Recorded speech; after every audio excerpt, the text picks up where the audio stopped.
Assalamualaikum warahmatullahi wabarakatuh. Berjumpa kembali dengan pembelajaran IPA kelas 8 semester kedua.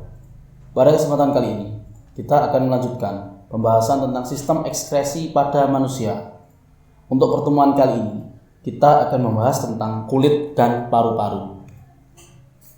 Sebelum kita lanjutkan pembahasan materi pada kesempatan kali ini, saya sampaikan terlebih dahulu tujuan pembelajaran untuk kesempatan hari ini. Setelah mempelajari materi ini, peserta didik diharapkan dapat yang pertama, menganalisis keterkaitan antara struktur dan fungsi pada organ paru-paru. Yang kedua, menganalisis keterkaitan antara struktur dan fungsi pada organ kulit. Ini adalah kompetensi yang harus kalian kuasai setelah mempelajari materi pada hari ini. Ketika berolahraga, kamu akan mengeluarkan keringat, bukan?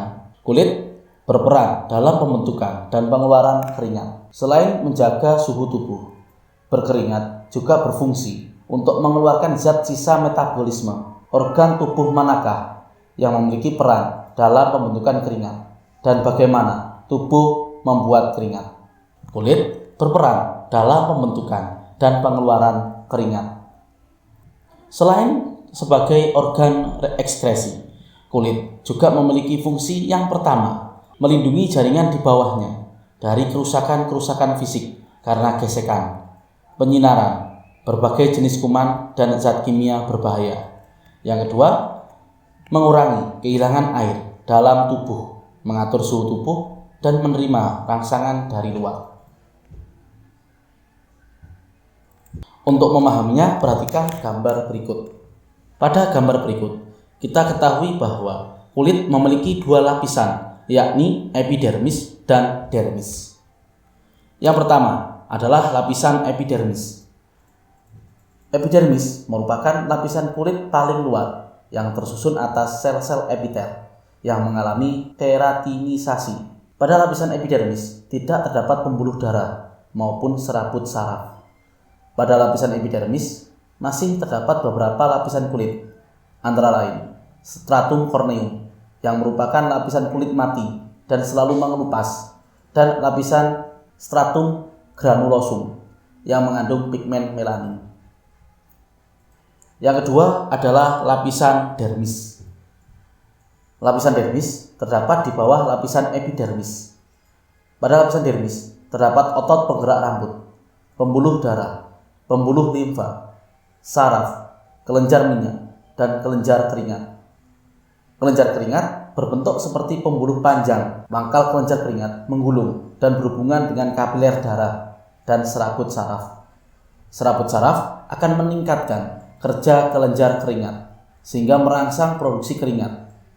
Kelenjar keringat akan menyerap air, ion-ion, NaCl, dan urea dari dalam darah yang kemudian dikeluarkan melalui pori-pori kulit. Selain lapisan epidermis dan dermis, pada gambar ditunjukkan ada satu bagian, yakni hipodermis.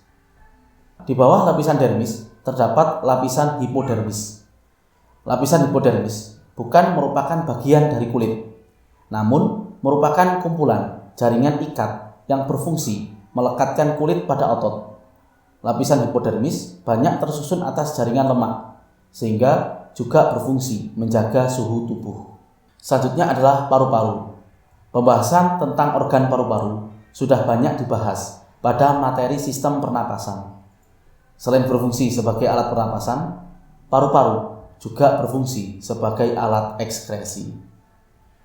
Masih ingatkah kamu apa yang dikeluarkan paru-paru selama kita bernapas? Bagaimana pertukaran gas yang terjadi di dalam alveolus? Untuk memahaminya, perhatikan gambar berikut. Oksigen yang memasuki alveolus akan berdifusi dengan cepat memasuki kapiler darah yang mengelilingi alveolus. Sedangkan karbon dioksida akan berdifusi dengan arah sebaliknya. Darah pada alveolus akan mengikat oksigen dan mengangkutnya ke jaringan tubuh.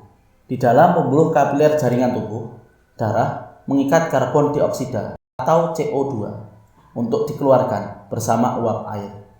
Reaksi kimia tersebut secara ringkas dapat kita tuliskan sebagai berikut, yakni C6 H12O6 atau glukosa ketika bereaksi dengan oksigen atau O2, maka akan menghasilkan karbon dioksida, CO2, dan H2O. Karbon dioksida dan uap air harus dikeluarkan dari dalam tubuh. Dan reaksi ini kita sebut dengan nama reaksi oksidasi. Demikian pembelajaran kita hari ini. Semoga apa yang kita pelajari bermanfaat. Assalamualaikum warahmatullahi wabarakatuh.